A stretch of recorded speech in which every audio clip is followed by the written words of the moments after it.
ने भगवान की बड़ी तपस्या किया। कर्दम मतलब भगवान के चरण से उत्पन्न हुए थे, चरण रज से उत्पन्न हुए थे। महर्षि कर्दम ने सृष्टि विस्तार के लिए तपस्या किया। भगवान प्रसन्न होकर के आए तो उन्होंने वरदान मांगा कि मेरी सुंदर कन्या के साथ में विवाह हो जाए। भगवान ने कहा, ए मस्तु, अभी मनोजी महाराज अपनी परम सुंदरी पुत्री देवहूति को लेकर के आ रहे हैं, आप उनके साथ प्रेम पूर्वक विवाह करें और बाद में मैं भी आपका पुत्र बनकर के आऊंगा। तपस्या में बैठे थे, तब तक में मनोजी महाराज अपनी देवहूति पुत्री को लेकर के कर्दम महर्षि के पास में पहुंचे। अब देख लो, ये इतनी सुंदरी थी देवहूति मैया कि एक बार चित्ररथ नाम का गंधर्व आसमान पे जा रहा था, छत पर कंदुक क्रीड़ा कर रही थी देवहूति मैया, तो उल्टे मुंह देख करके गिर पड़ा था। वही सर्वसुंदरी राजपुत्री को लेकर के श्री मनुजी महाराज कर्दम महर्षि के पास में पहुंचे। महाराज, मेरी परम पवित्र परम पतिव्रता पुत्री का आप पाणी ग्रहण संस्कार करें। पाणी ग्रहण संस्कार हुआ, भगवान की आज्ञा थी, विवाह संपन्न हो गया। अब वो ठहरे सन्यासी साधु महात्मा, विवाह तो कर लिया, इतनी सर्वांग सुंदरी देवहूति के होने के बाद में भी तपस्या में बैठे कर्दम महर्षि तो 100 साल तक तपस्या में लगे रहे। जो देवहूति मैया बचपन में कुमारी अवस्था में आई थी, वो वृद्धावस्था को प्राप्त हो गई। झोपड़ी भी ऐसी कि वर्षा हो, कोई गर्मी हो, सब झोपड़ी के अंदर ही आता है। स्वयं सुविधा जुटा करके स्वयं जीवन यापन करती रही। 100 साल बाद जब महर्षि कर्दम के वो तपस्या टूटी, तब उन्होंने पूछा, देवी आप कौन? देवहूति मैया ने कहा, वाह महाराज, बहुत अच्छे पति परमेश्वर आप मिले। अरे मैं आपकी धर्म पत्नी। तब कर्दम महर्षि को बड़ा पश्चाताप हुआ। उन्होंने कहा, हे देवी, आप मुझको माफ करें, मैं तो समाधि में लीन हो गया था, पर आपकी भक्ति से मैं बहुत प्रसन्न हूँ, इसलिए मैं संतुष्ट होकर के मैं आपको यह कह रहा हूँ, यह जो सरोवर है आप जाकर के इसमें स्नान करो। तुष्टोह मध्य तब मानसि मानदाया, शुश्रूषया परमया परया च भक्त्या, यो देहिना मय मती बसुरित्व देहो, नावेक्षितः समुचिता क्षप्तिम मदर्थे।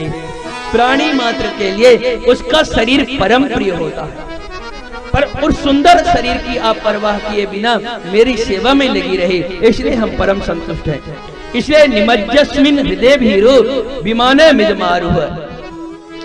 जैसे सरोवर में स्नान करने के लिए गई, वैसे तपस्या के बल से वो जैसे भवन सी आई थी, उससे भी सर्वांग सुंदरी हो गई। हजारों देवियां प्रकट हो करके तरह तरह से देवहूति मैया का श्रृंगार करने लगी। तब तक में विमानम कामगम नाम है, एक कामद विमान सामने प्रकट हुआ। हजारों देवियों से सेवित होकर के श्री कर्दम महर्षि ने कहा, आप इस विमान पर सवार हो जाएं। उन अनेक दास दासियों के साथ में महर्षि कर्दम देवहूति मैया के साथ विमान में बैठे हैं, सवार हुए हैं। वो विमान कामद विमान का नाम मतलब वह कामना के अनुसार चलता है, जिस लोक में जहाँ जाना चाहते हैं। आजकल के विमान जैसे नहीं कि ईंधन खत्म हो गया तो कब नीचे आ जाए कुछ पता नहीं, वो ऐसा विमान था कि उसमें किसी ईंधन की जरूरत नहीं है। वो जिस लोक में जब जहाँ जाना चाहे, जो सामग्री चाहिए वो सब कुछ देने वाला ऐसा विमान प्राप्त हुआ। वर्षों वर्षों पर्यंत तक श्री कर्दम महर्षि देवहूति माँ के साथ में विहार करते रहे। 9 पुत्री अनसुईया आदि हो गई। एक दिन कर्दम महर्षि को लगा कि हम तो सन्यासी थे, भोग में पढ़ करके भजन माला तो सब छूट ही गया, अपने कमंडल को उठाया चलने लगे। हाथ जोड़ करके देवहूति मैया ने कहा, महाराज ये 9 बेटियां हैं, तो कम से कम हमारी चिंता नहीं करते तो कोई बात नहीं, कम से कम इन पुत्रियों के तो विवाह की चिंता करते जाइए और प्रभु कृपा करें, कम से कम एक पुत्र तो हो कि आपके न रहने के बाद में वृद्धावस्था में पुत्र हमारी रक्षा कर सके, हमारा देख रेख कर सके। तब कर्दम महर्षि को भगवान की बात याद आई। ओहो, वो तो भगवान ने भी कहा था मैं पुत्र बन करके आऊंगा। अरे देवी आप चिंता मत करो, माँ खिदो राजपुत्री थे मात्मानम प्रत्यनिंदते, भगवास्ते क्षरो गर्भत मदोरात संप्रतीक्षते। आप चिंता मत करिए, आपके गर्भ से आप तो नारायण भगवान की मां बनने वाली हैं। गर्भ मधुरा संप्रपश्यते, आपके गर्भ से स्वयं नारायण भगवान अवतार लेंगे। पुनः जब गर्भ धारण किया तो अब की बार कपिल भगवान स्वयं कर्दम देवहूति मैया के गर्भ से प्रकट होकर के सामने आए हैं। बोलिए कपिल भगवान की जय। जी सांख्य शास्त्र जेहि प्रकट बखाना, सांख्य शास्त्र जेहि प्रकट बखाना, तत्व विचार निपुण भगवाना, विचार निपुण भगवाना, तत्व विचार निपुण भगवाना, तत्व विचार निपुण भगवाना, निपुण भगवाना, निपुण भगवाना। सांख्य शास्त्र जय प्रकट बखाना। तो कपिल भगवान का प्रादुर्भाव हुआ। उसी समय ब्रह्मा जी अपने 9 पुत्रों के साथ में आए। 10वें देवर्षि नारद वीणा लेकर के भ्रमण में चले गए थे। तो 9 ब्रह्मा जी के पुत्र और कर्दम महर्षि की 9 पुत्रियां 9 ऋषियों के साथ में 9 पुत्री का विवाह कर दिया।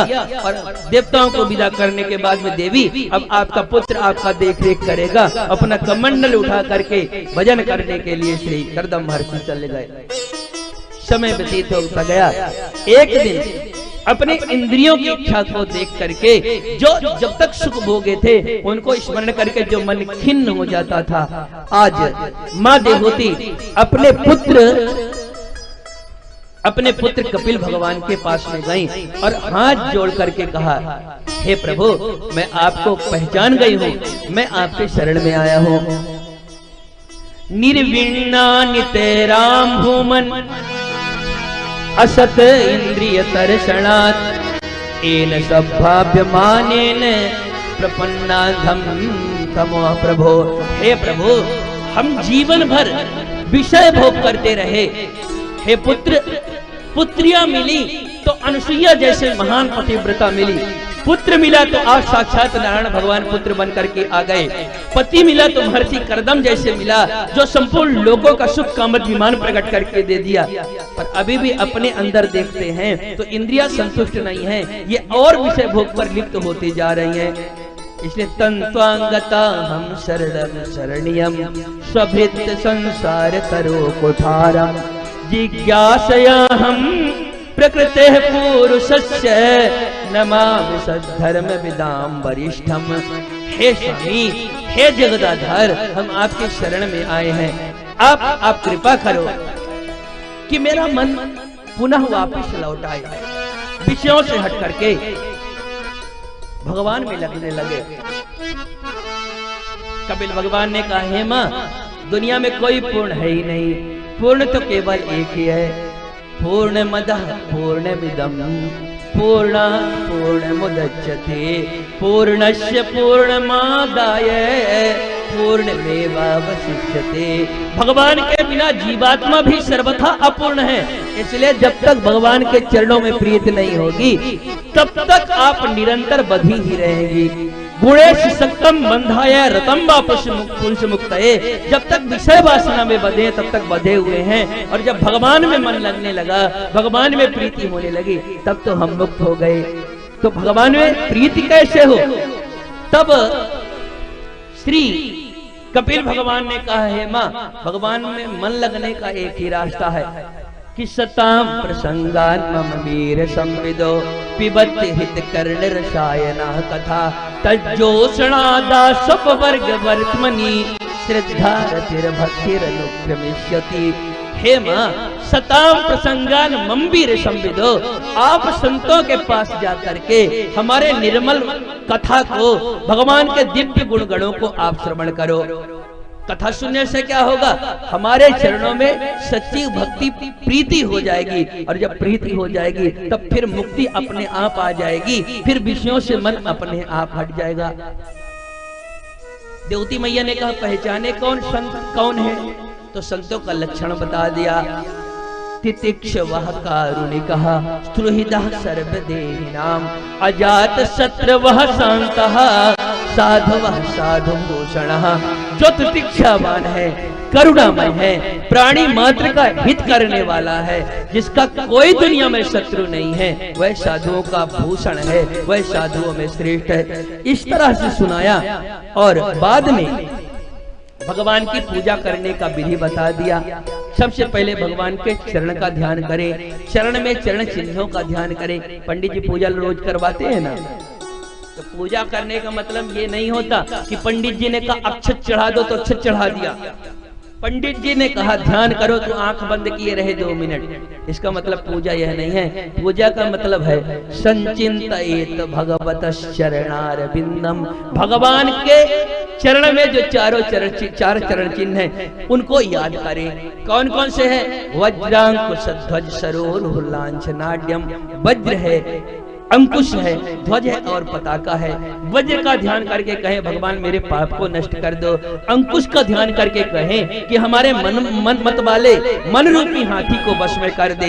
सरोरुह का कमल का ध्यान करके ध्यान करें, हे प्रभु मेरे हृदय से जो वासना की दुर्गंध आती रहती है, काम क्रोध लोभ मोह मद मत्सर की दुर्गंध आती है, आप कमल मेरे हृदय में रख दीजिए ताकि मेरे हृदय से सुगंध फैलना शुरू हो जाए। और बाद में ध्वज का चिंतन करके, हे प्रभु अनेक कीड़े मकोड़े दुनिया में पैदा होते हैं, मर जाते हैं, कोई पूछता नहीं है, आप ऐसा कृपा करें कि अगर जीवन दिया है तो दुनिया में लोग 4 लोग जाने भी, क्योंकि कीर्ति यस्य सजीवति, जिसकी कीर्ति अमर रहती है वही जीवन में अमर रहता है।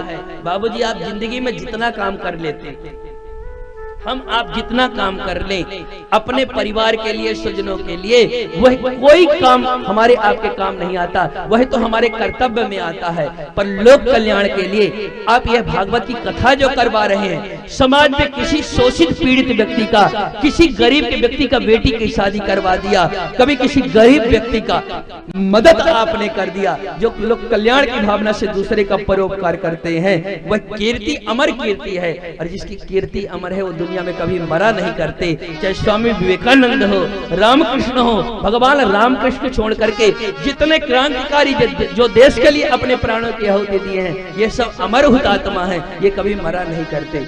इसलिए व्यक्ति भले मर जाए, शरीर मरता है, व्यक्ति की कीर्ति जीवित रहती है।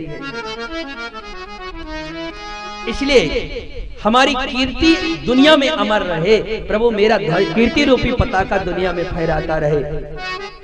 चरण से ध्यान करते करते फिर मुख का ध्यान करना चाहिए, और जब मुख का ध्यान करे तब ध्यान करे हासम हरेर वनिता खिल लोक तीव्र शोकाश्र शोषण विशोषण मृत्युदारम सम्मोहनाय रचितम निज मायस्य भ्रूमंडल मुनिकृते मकर ध्वजस्य। भगवान के हंसते हुए मुखार बिंद का दर्शन करना चाहिए और इस तरह से भगवान में ही अपने मन को लगा देना चाहिए। भगवान की मूर्ति का ध्यान करते हुए जब बातें करेंगे तो अपने आप ध्यान आने लगेगा। और अंत बाद में श्री कपिल भगवान ने कहा अहम सर्वेषु भूतेषु भूतात्मा अवस्थिता सदा तब ज्ञायमाम मर्त्यः कुरुते च विडम्बनः। सर्वभूत में मैं ही विराजमान हूँ, मेरे अलावा कुछ नहीं है। और हे माँ, दुनिया के जो मेरे सच्चे भक्त हैं, यहाँ के भक्त तो हम लोग जा जा करके छोटी छोटी बातों में भगवान से मांगते रहते हैं, बीमारी ठीक हो जाए, बेटी बेटा का विवाह हो जाए, नौकरी लग जाए, परंतु भगवान तो कहते हैं मेरे जो सच्चे भक्त हैं दीयमानम न गृह्णन्ति बिना मत्स्यवनम जना, उनको कुछ भी देना चाहे वह कुछ स्वीकार ही नहीं करते। कैसे होते हैं? निरपेक्षम मुनिम शांतम निर्वैरम समदर्शनम अनुव्रजामि हम नित्यम जो मेरे सच्चे भक्त हैं दुनिया की कोई वस्तु नहीं लेते, सिर्फ मुझसे मुझको ही मांगते हैं। भगवान कहते हैं फिर मैं निज भक्तन हाथ बिकाऊं, ऐसे भक्तों के साथ उनके पीछे आगे पीछे मैं खुद ही घूमता रहता हूँ।